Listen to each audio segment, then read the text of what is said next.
નમસ્કાર વિદ્યાર્થી મિત્રો, ફરી આજે મળવાનું થયું નવા ટોપિક સાથે બેંકની સેવાઓની અંદર. આજે આપણે બે ટોપિકની વાત કરવાની છે, આરટીજીએસ અને NEFT. Yes friend, real time gross settlement. અને આના પછીનો જે ટોપિક છે એ છે NEFT, national electronic fund transfer. ચાલો વિદ્યાર્થી મિત્રો તૈયાર થઈ જઈએ. RTGS, real time gross settlement, ખાસ મહત્વનો ટોપિક. આરટીજીએસ નું સભ્યપદ ધરાવતી એક બેંકના નાણાં, આરટીજીએસ નું સભ્યપદ ધરાવતી, ખાસ જોજો, અન્ય બેંકના ખાતામાં ફેરબદલ કરવાની જે કાંઈ પણ બેંક સર્વિસ સુવિધા પૂરી પાડે એને કહેવાય RTGS, real time gross settlement. RTGS નું સભ્યપદ હોય એટલે તમામ બેંકો પાસે પોતાની શાખાની ઓળખ માટે, જોજો, IFSC, Indian financial systematical code, IFSC નું પૂરું નામ આગળ આપણે ચર્ચા કરીશું. આઈએફએસસી કોડ 11 આંકડામાં આલ્ફા ન્યુમેરિક એટલે કે IDBRT, institute for development and research on banking technology, Hyderabad દ્વારા આપવામાં આવે છે. ફરી જોઈએ, ખાસ ચર્ચા કરીએ. અન્ય બેંકમાં ફેરબદલ કરવા માટે આરટીજીએસ ખાસ મહત્વનું છે. આરટીજીએસની સભ્યતા હોય, સભ્યપદતા હોય, એ શાખાની ઓળખ આઈએફએસસી કોડ પૂરી પાડે છે. કોણ પૂરું પાડે છે? IFSC code. દરેક બેંક માટે આઈએફએસસી કોડ કમ્પલસરી હોય છે અને એ આઈએફએસસી કોડ 11 આંકડામાં આલ્ફા ન્યુમેરિક શબ્દમાં હોય છે. અને આ આઈએફએસસી કોડ હૈદરાબાદ દ્વારા IDRBT, institute for development and research on banking technology, ત્યાંથી આ આઈએફએસસી કોડ આપવામાં આવે છે. આરટીજીએસની અંદર તે જ સમયે એટલે કે વ્યવહાર જ્યારે કરવામાં આવે છે ત્યારે ને ત્યારે જ રકમ જમા કે ઉધાર, એક ખાતામાંથી ઉધાર થાય, બીજી ખાતામાં રકમ જમા થાય, એટલે કે જમા ઉધાર કરવામાં આવે છે. આરટીજીએસની અંદર નાણાં મોકલનાર ગ્રાહક અને નાણાં મેળવનાર લાભાર્થી, એક વ્યક્તિએ બીજાના ખાતામાં આરટીજીએસ કર્યું છે તો એક વ્યક્તિ ગ્રાહક છે, સામે નાણાં મેળવનાર લાભાર્થી છે, તો ત્યારે જ બેંકના ખાતામાં આવો લાભ એને મળે છે. આઈએફએસસી કોડ અને ડિટેલ નાખે છે એટલે એ કોડ અનુસાર તમારા ખાતામાંથી નાણાં કપાઈ જશે અને સામેના ખાતામાં નાણાં જમા થઈ જશે. આ વ્યવહાર રોકડેથી થતો નથી, ટ્રાન્સફર થાય છે ખાતાની અંદર. અહીંયા આઈએફએસસીનું પૂરું નામ તમને આપેલું છે, ઇન્ડિયન ફાઇનાન્શિયલ સિસ્ટમેટિકલ કોડ.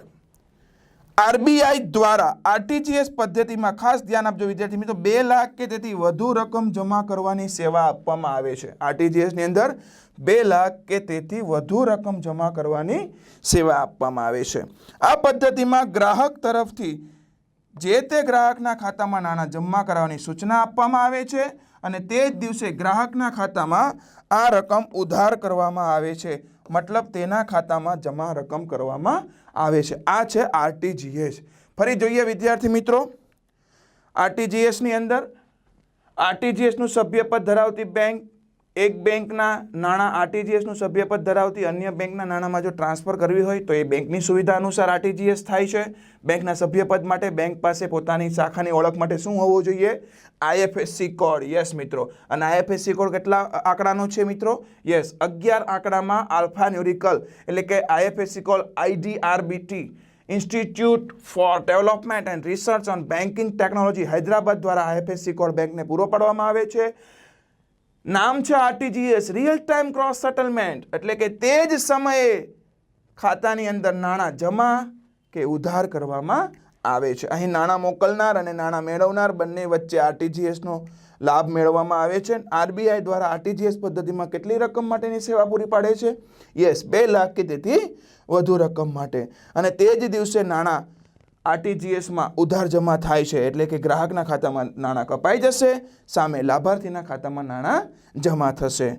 આરટીજીએસ માટે બેંક અલગથી થોડું ઘણું કમિશન લે છે અને એ કમિશન છે એ ઇનવર્ડ આરટીજીએસ માટેની રકમની લેનદેન કહી શકાય. તો આ છે વિદ્યાર્થી મિત્રો આરટીજીએસ. આગળના ટોપિકને આજે આપણે ચર્ચા કરવી છે એનઈએફટી. ખાસ ધ્યાન આપો, NEFT, national ઇલેક્ટ્રોનિકલ funds transfer. RTGS જેવું જ પરંતુ થોડું અલગ. એનઈએફટીનું સભ્યપદ ધરાવતી એક બેંકમાંથી નાણાં આરટીજીએસનું સભ્યપદ ધરાવતી એક બેંકમાંથી નાણાં ભારત દેશની અન્ય એનઈએફટીનું સભ્યપદ ધરાવતી બેંકના ખાતામાં ટ્રાન્સફર કરવા માટેની આ એક સુવિધા છે. જેમ આરટીજીએસ હતું તેવી સુવિધા એનઈએફટીની છે. અહીંયા પણ તમારે એનઈએફટી જ્યારે કરવામાં આવે છે ત્યારે તમારે જરૂર પડશે આઈએફએસસી કોડની, ઇન્ડિયન ફિનાન્શિયલ સિસ્ટમેટિકલ કોડ. આ પ્રકારની વ્યવસ્થા એટલે કે એનઈએફટીની અંદર આઈએફએસસી કોડ આપવામાં આવે છે અને એનઈએફટીની પ્રક્રિયા જે તે દિવસથી શરૂ કરી 48 કલાકમાં પૂર્ણ કરવામાં આવે છે. તમે જુઓ આરટીજીએસ, આના પહેલાનો ટોપિક આપણે ચર્ચા કરી. આરટીજીએસની અંદર રિયલ ટાઈમ ગ્રોસ સેટલમેન્ટ, તે જ દિવસે નાણાં જમા ઉધાર થતા હતા. જ્યારે એનઈએફટીની અંદર કેટલો સમય છે? યસ, 48 કલાકની સમય મર્યાદા આપેલી છે. ત્યાં 2 લાખ પ્રમાણે હતું. અહીંયા જોઈએ, અહીં ટ્રાન્સફર કરવાની રકમ અંગે કોઈ મર્યાદા નથી, કોઈ મર્યાદા નથી. વધુમાં વધુ ઘણી વખત બેંકો 2 લાખના એક બેચ એટલે કે કોડિંગ બેચ કરે છે, એટલે બેચ પ્રમાણે જે છે એ નાણાંની ઉધાર જમા કરતી હોય છે બેંક. અહીં વ્યવહારો ડીએનએસ એટલે કે ડિફરન્ટ નેટ સેટલમેન્ટની પદ્ધતિથી બેચ પ્રમાણે જે છે એ પૈસાનું એનઈએફટી થતું હોય છે. બેચ એટલે કે એક જ મેસેજમાં વધુમાં વધુ કેટલા વ્યવહાર થાય? 10 વ્યવહારો. આ સેવાના બદલે બેંક નાણાં મોકલનાર પાસેથી શું મેળવે છે? કમિશન મેળવે. જેમ આરટીજીએસમાં કમિશન હતું તેવી જ રીતે વિદ્યાર્થી મિત્રો એનઈએફટીની અંદર પણ કમિશન છે. નાણાં મેળવનાર પાસેથી કોઈ પણ પ્રકારનું કમિશન બેંક લેતી નથી. તો કોની પાસેથી લે છે? નાણાં મોકલનાર પાસેથી. ₹50,000 કે તેથી ઓછી રકમનું રોકડેથી એનઈએફટી કરી શકાય છે. ચાલો મિત્રો ફરી એક વખત જોઈએ. એક બેંકમાંથી નાણાં બીજી બેંકમાં તમારે ટ્રાન્સફર કરવા છે તો એનઈએફટીનું સભ્યપદ છે બેંક પાસે અને બેંક તમને એ સુવિધા આપે છે. એનઈએફટી માટે તમારે આઈએફએસસી કોડ, ઇન્ડિયન ફિનાન્શિયલ સિસ્ટમેટિકલ કોડની જરૂર પડશે. એનઈએફટીની પ્રક્રિયા કેટલા દિવસ માટે? યસ, 48 કલાક માટેની સુવિધા તમને મળે છે. અહીં ટ્રાન્સફર કરવાની રકમ અંગે કોઈ મર્યાદા નથી. જ્યારે આરટીજીએસની અંદર કેટલી રકમ મર્યાદા હતી? 2 લાખની. એનઈએફટીની અંદર 2 લાખ પ્રમાણે બેંક કોડિંગ બેચ પાડે છે અને બેચના પણ કેટલા વ્યવહારો છે? 10 વ્યવહારો, જેને આપણે ડિફરન્ટ નેટ સેટલમેન્ટ કહીએ છીએ. એ બેંક પોતાના અલગ અલગ રૂલ્સ પ્રમાણે જે છે એ બેચ પાડતી હોય છે. અહીં જ્યારે કોઈ વ્યક્તિ એનઈએફટી કરે છે ત્યારે એટલે કે નાણાં મોકલનાર વ્યક્તિ શું ભરે છે? કમિશન ભરે છે. કોને? બેંકને. એટલે કમિશન બેંક લેશે નાણાં મોકલનાર પાસેથી. નાણાં મેળવનાર પાસેથી કોઈ પણ પ્રકારનું બેંક અહીંયા કમિશન લેશે નહીં. ₹50,000 કે તેથી ઓછી રકમનું જ્યારે તમારે એનઈએફટી કરવું હોય તો એ રોકડેથી કરી શકાય છે. મિત્રો આજે આપણે ચર્ચા કરી 2 ટોપિકની, આરટીજીએસ અને એનઈએફટી. બંને ટોપિક ખૂબ મહત્વના, પરીક્ષાની અંદર 3 ગુણની અંદર ટૂંકનોંધ સ્વરૂપે પણ પૂછાતા હોય છે. ચર્ચા કરીશું નવા ટોપિક સાથે, ફરી મળીશું. થેન્ક યુ સો મચ વિદ્યાર્થી મિત્રો. દરેક વિદ્યાર્થી મિત્રોને જય શ્રી કૃષ્ણ.